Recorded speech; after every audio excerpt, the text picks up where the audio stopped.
बड़ी बहू, अभी तुम्हारा नाश्ता नहीं बना है। सभी लोग टेबल पर बैठ गए हैं नाश्ता करने के लिए।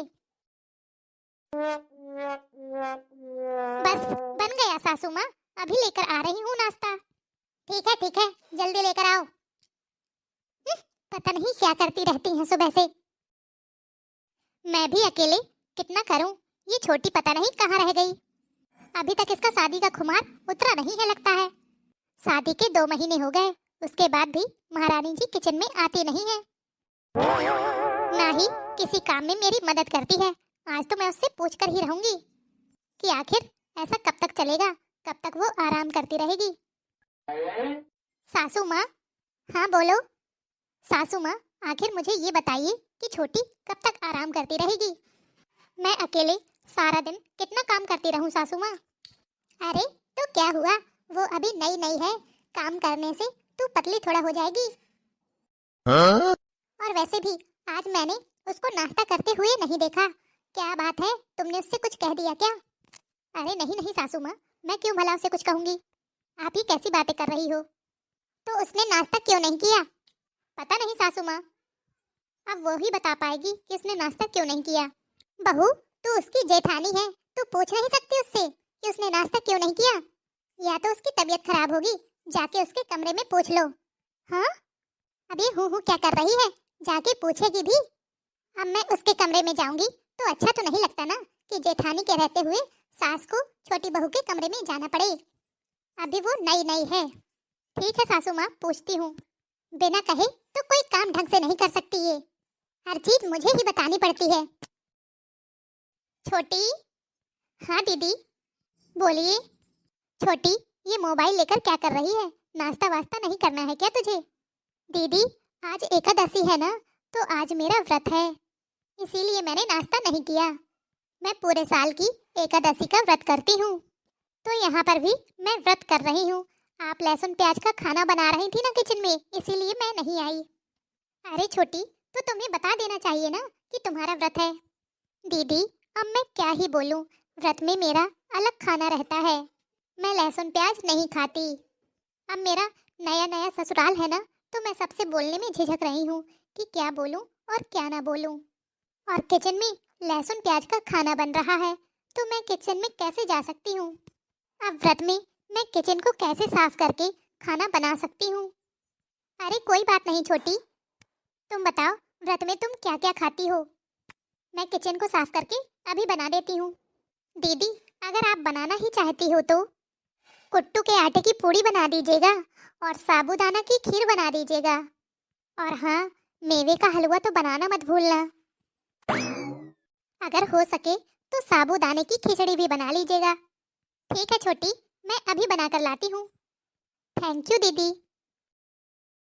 चलो अब जल्दी से छोटी के लिए व्रत में कुछ बना देती हूँ। बहू, अरे ओ बहू, अरे बहू कहाँ चली गई? ये देखो, ये महारानी यहाँ पर है और मैं इतनी जोर जोर से आवाज दे रही हूँ। क्या हुआ सासू माँ? बड़ी बहू, तुम्हारा ध्यान कहाँ रहता है, मैं इतनी जोर जोर से आवाज दे रही हूँ और तुम्हें सुनाई ही नहीं दे रहा।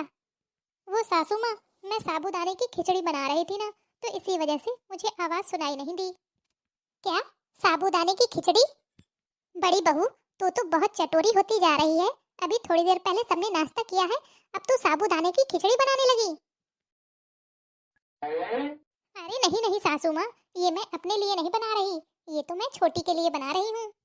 आज छोटी का एकादशी का व्रत है ना, तो उसी के लिए खाना बना रही हूँ। क्या, व्रत का खाना? हाँ सासू माँ, आज उसका एकादशी का व्रत है। सीखो जरा सीखो, अपनी छोटी देवरानी से ही सीखो। आज तक तुमने अपने मन से कोई व्रत नहीं किया होगा, और देखो कितना पुण्य कमा रही है छोटी बहू। तुम तो नवरात्रि का व्रत तक नहीं करती हो, और उसे देखो एकादशी का व्रत रहती है, तभी तो उसे मेरे जैसी सास मिली है। अब मुंह बनाकर क्या खड़ी है? मेरी कुछ सहेलियां आ रही हैं, उनके लिए चाय नाश्ते का इंतजाम करो। ठीक है सासू माँ। हेलो, हाँ माँ बोलो, फोन किया था? हाँ बेटा, मैं कब से फोन लगा रही हूँ तुम्हारे पास, हमेशा नॉट रीचेबल बताता रहता है। क्या हुआ माँ, कोई जरूरी काम था? अरे नहीं माँ, मैं तो मोबाइल में गेम खेल रही थी, तभी आपका फोन आया तो मैंने सोचा कि बात कर लूं। और बता बेटा, घर में सब कैसे हैं? सब ठीक है माँ, आप बताइए वहाँ सब कैसे हैं? यहाँ भी सब बढ़िया है। और तुम बताओ, तुम्हारी जेठानी और सास, उन लोगों के क्या हाल चाल हैं? क्या सास और जेठानी, उनके बारे में आप पूछ रही हो? हाँ बेटा, क्या हुआ, कोई बात हुई है क्या? सच में माँ, एक नंबर की बेवकूफ जेठानी मिली है मुझे। जानती है माँ, आज मेरा मन था व्रत का खाना खाने का। जरा सा मैंने जेठानी से झूठ क्या बोल दिया कि आज मेरा एकादशी का व्रत है। वो तुरंत व्रत की थाली बनाने में जुट गई, जबकि सासू माँ ने आज चने की भाजी और बाजरे की रोटी बनवाई थी। आपको तो पता है ना, चने की भाजी मुझे बिल्कुल भी पसंद नहीं है, इसीलिए आज मेरा खाना खाने का बिल्कुल भी मन नहीं था। बस माँ, इसीलिए मैंने जेठानी से थोड़ा सा प्यार से बोल दिया कि आज मेरा व्रत है, मुझे व्रत का खाना खाना है दीदी। तो वो तुरंत किचन में चली गई मेरे लिए व्रत के लिए खाना बनाने। इतना सारा खाना बनाने के लिए सच में माँ, ससुराल में ऐसी बेवकूफ जेठानी होनी ही चाहिए, तभी तो खाने में मजा आएगा। बैठे बैठे सब कुछ मिले तो बात ही अलग है। मेरी जेठानी तो बड़े हो या छोटे, सबसे उनके मन पसंद का पूछ पूछ के खाना बनाती है, किसको क्या खाना है। फिर चाहे रसोई में खड़े खड़े उसकी टांगे ही क्यों न टूट जाए। बीमार हो जाती है माँ, फिर भी दवा खा खा कर काम करती है, उससे तो चाहे जितना काम करवा लो। और पता है माँ, सासू माँ तो जेठानी को अपने पैरों की जूती समझती है, उन्हें दबा कर रखती है, ढंग से बात भी नहीं करती है। और मुझे तो सिर का ताज बना कर रखती है। वजह जानती हो माँ, तुम्हारे दिए हुए तोहफे, महंगी महंगी साड़ियाँ, और पिछली बार पदफेरे पर जो तुमने सोने का सिक्का दिया था ना, उसका गुणगान तो पूरे रिश्तेदारों में और मोहल्ले में करती घूमती है। अरे वाह बेटा, तब तो ऐसी जेठानी से प्यार बनाकर रखना, जो कुछ भी कहने पर झट से काम कर देती है। एक काम करना, अपनी पहनी हुई साड़ियों को उसे गिफ्ट कर दिया करना, तो पाकर खुश हो जाएगी।